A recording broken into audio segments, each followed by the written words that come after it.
Welcome back to the Orange Zone, supported by Northside Collision.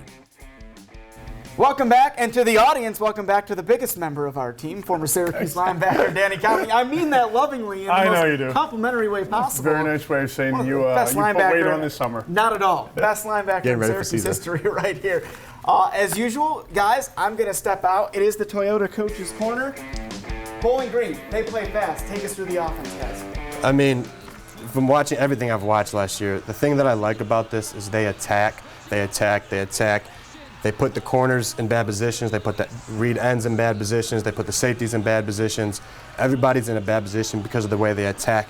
Yes, you still have to execute, but like right there, for instance, Danny, and you can speak to it better, they put this corner and safety in a very bad position with those two verticals, especially one bending.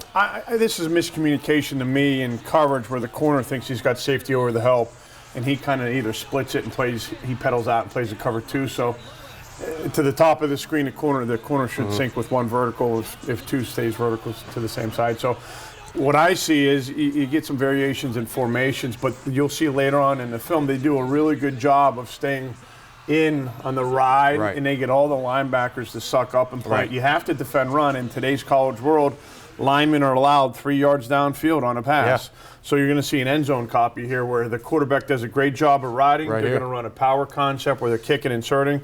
He rides it, and it's really straight man across the top, and it's like picking and catching. And the thing that we talked about it earlier is on that last play, which disappeared. They talk about how they read that corner and safety.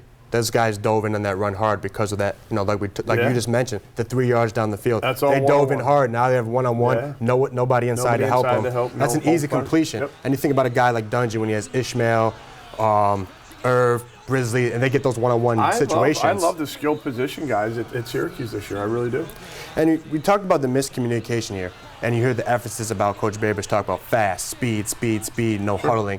How much of that do you think plays an effect to the defense miscommunicating? It's going to be huge on the defensive coordinator's part. We ran against Northwestern, Doug Marone's first year, where they came out in a really up-tempo offense. We referred to it as a NASCAR concept. So, where it puts you in a predicament is if you're subbing personnel groupings, and so you have a base defense and an Okie defense, getting guys on and off the field is difficult. And then the other thing is you can't watch the play. You got to get to the next call once you understand what the down and distance is. So it really makes the defensive coordinators be on top of their game plan. Communication-wise, if you're doing secondary linebacker, maybe you want to get out of a cover two because you want to run a base cover two, but all of a sudden you see the stretching your vertical. How much emphasis in practice and in film study are you going to do to make sure, hey, when they line up in these formations, you got to check this coverage right now because we could be in trouble. All of a sudden they have trips on one side and they're stuck in cover two, and they run those three verts, especially with that bender that brings that safety away. I'm lucky enough I still get to coach football at a high school level, and we see a lot of the spread offense. Right. So that's huge. In addition to running 70, 80, 90 plays a game now, you're looking at a lot of the jet sweep motion. And I think, by the way, Coach Babers may be the fittest coach that we've had here in years. He is jacked up. Yeah, he's strong. That's if you're asking why I put weight on, it's make sure he doesn't run me over when I see him. But being able to get the kids communicating with all the adjustments and checks. There's a lot of terminology. There's a lot of language going on the field. And the up tempo, the quicker they're running plays every 20 to 24 seconds, you'll see a lot of miscommunications. You'll see some people going offside. So again, everyone thinks this is a big-time passing offense, which it is. You don't throw for 46 touchdowns if you're not throwing the football around. But what we've seen on some of these plays is the ability for running backs to have clear lanes, clean lines to get through. I know as a running back, if you can get me through 3-4 yards without being touched, that's impressive. And do you think coming, again, if you're on defense and you got a team that's running this fast, stretching you vertically as much as they are, does that make your linebackers hesitant to come upfield right away? How are you coaching them in terms of playing a read? Let me swing it this way. If I was coaching against this team, I'm going to take your big guys off the field. We ran into this against Geno Smith years ago, where Doc Holliday basically told one of the guys I was working with, get your big guys off the field, move the ends down into tackles, put outside backers and nickels off the edge. The game happens so fast, those big guys, they can't play at that fast pace. They're going to be huffing and puffing, and even rotating them in every couple plays isn't going to be enough. So what you're doing is you're putting a smaller body in the interior part of the defensive line. So that's the adjustment that I see. Playing linebacker, you're going to go through your pass keys right there and drop it into coverage.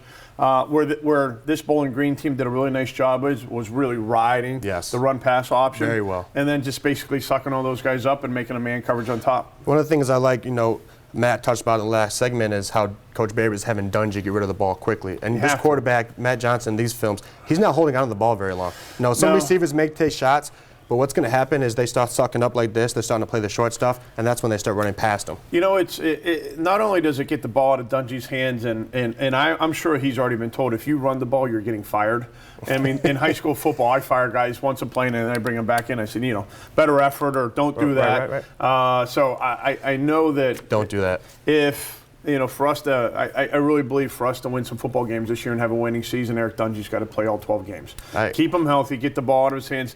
The next part that it does defensively is if you're getting the balls out and ball out a quick game and 2 steps and smoke routes, you're taking the blitz out of the game. Absolutely. So why commit 6 or 7 to a blitz and all of a sudden you're playing man coverage on the outside? So which gives the offensive line, chances to maybe patch up spots where they're not as strong. Because they get rid of the ball quick, it covers up some of the weaknesses. It protects your quarterback, and it helps a young offensive line. And a neutralize is a great defensive line, like we'll see against Clemson and Florida State.